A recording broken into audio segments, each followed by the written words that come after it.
It's kinda hard to believe that old school RuneScape has been around for over 7 years now. As I showed in my previous video about the Goblin Raids, there has been quite a lot of things lost to time since then. So much of the early game has been all but forgotten. Maybe some of it is for the best.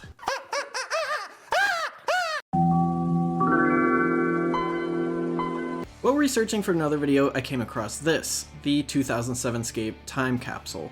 And today, we're opening it. So first of all, there's technically 2 time capsules. It looks like the original one got deleted and someone else copied the idea a month or so later, which ended up getting more popular than the first one. But using my epic hacker skills, I was able to find it. So I think they're close enough to just smash them together. These are both from around May of 2015, so 5 years ago now. Back when I didn't feel like a sweaty loser just playing RuneScape all day. First off, we have upcoming projects. The first one being resizable mode. This was back when polls decided actually everything. There were no integrity changes, quality of life, and all that. So they pulled resizable mode, and luckily for us, it passed with a 95% yes vote. I can only imagine how much that would have hurt the game if it didn't pass. By the way, who would actually vote no to that? It's not like they're forcing you to use resizable. Like, it already sounds unappealing enough that I tell people I play a medieval cookie clicker that I've played since I was 10. Moving on, Zaya was also in development. From the images they'd shown off, it looked weird but promising. Have you ever wondered why Zaya is so big? It was originally designed around mounts. One thing in old school that has never been, well, in RuneScape in general, that's never really been a possibility is mounts. With the new continent, we can build the game around the idea of mounts and give people an area where it would actually work. The main one they actually ended up showing off was the Arceus House mount, Arceus. Arceus was actually named after Arceus, if you obviously couldn't tell. Lovicane was, and I kid you not, a keyboard smash. Modreach even added the J at the end because, in his words, why not? It was actually a common tactic by the Dungeoneering team when they were trying to come up with boss names. Worst of them all, though, is the original name for Great Kurend, Great Gurang. I'm gonna be honest, if I explain why that's so bad, YouTube is not gonna like me very much.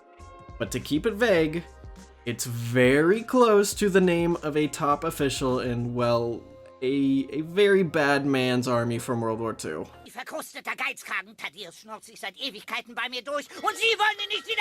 You were also only going to be able to side with one of the 5 families and would receive benefits based on which one you picked. For example, a new spellbook from Arceus and new armor from Shazian.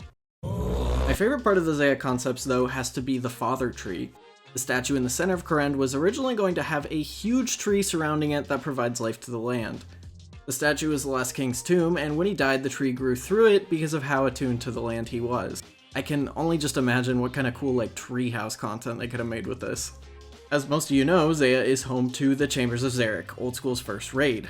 Back then, it was called Paradigm of Exodus. Zaya today is also home to Mount Kowroolum. Originally, it was going to be a city in a volcano, which is where the Paradigm of Exodus was going to be located.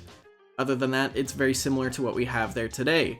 There's the weird off-brand relatives of the Tazar, Slayer Master, and new Slayer bosses.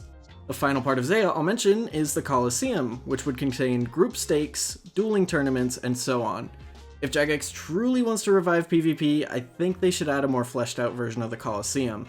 Like, imagine if we could do things like Joust or have naval battles, or even some sort of gladiator minigame. Not to mention, if they ever planned on removing the duel arena, I think improving this could be a way to get people behind that idea. Last for upcoming updates was Slayer updates, which would include an Abyssal Demon boss and Hellhound boss. The Demon would include the Abyssal Maul and Dagger, and the Hellhound would have the new Best in Slot boots. These updates ended up turning into Abyssal Sire and Cerberus. Moving on to the current state of the game. This was a juicy time for drama. First and foremost, the servers were being DDoSed constantly by who, you may ask? Players who got banned for breaking the rules. So essentially, it was the logic of, if I can't play the game, no one can. Like that kid from Yu-Gi-Oh! Who rips up the Exodia cards. Next up is actually something that might surprise you. What was the most controversial monster? Surprisingly, it wasn't a boss. Not even close, actually. It was skeletal wyverns. Many players at the time felt the level needed to kill them was too low for how great of the rewards they gave. The main reason for this is because of a poll ran in September of 2014 that buffed their drop table. It was sort of the beginning of the whole PvMscape ideology. Zulrah and Wyverns were the two most popular monsters in the game at the time, and they both dropped a significant amount of raw resources, basically devaluing skilling. But Jagex disagreed, and although Zulrah got numerous buffs and nerfs throughout the years, Wyverns have remained the same. And good god, the amount of monsters today that drop raw resources is probably 10 times worse than what just a couple Wyverns were doing back then. Nightmare Zone was the next big piece of drama. To keep it short and sweet, it's the same as it is today, but if you were in combat, you wouldn't get logged out, even if you had been AFK for 20 minutes. Instead, the timer was 6 hours. So you could toss Guthans on and go sit in the Nightmare Zone and head to sleep. You could do the same thing at Bandits and also with Splashing and Lumbridge. Another interesting line is the only form of microtransactions in OSRS are bonds, which can only be used to redeem membership. Which I'm happy to say remains true. Excluding bonds, Old School is completely microtransaction free. Next up, the Corporal Beast Bug. I also have an entire video on the subject. Essentially, it caused thousands of sigils to enter the game because of a bug that made you invincible at Corp. As you can guess, there were bot farms up and running for this thing 24/7. Australian servers don't exist.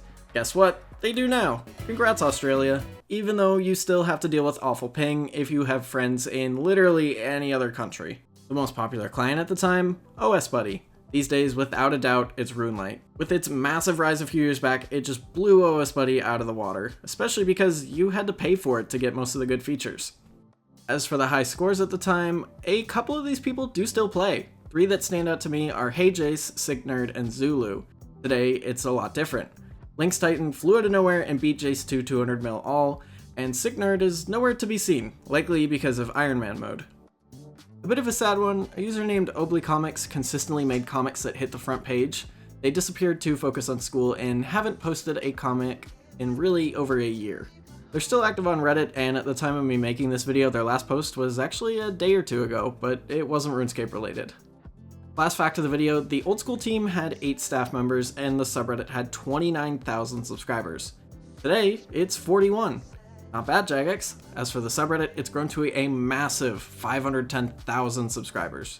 Hope you enjoyed this blast from the past, and let me know what I should cover next. I will see you in the next one.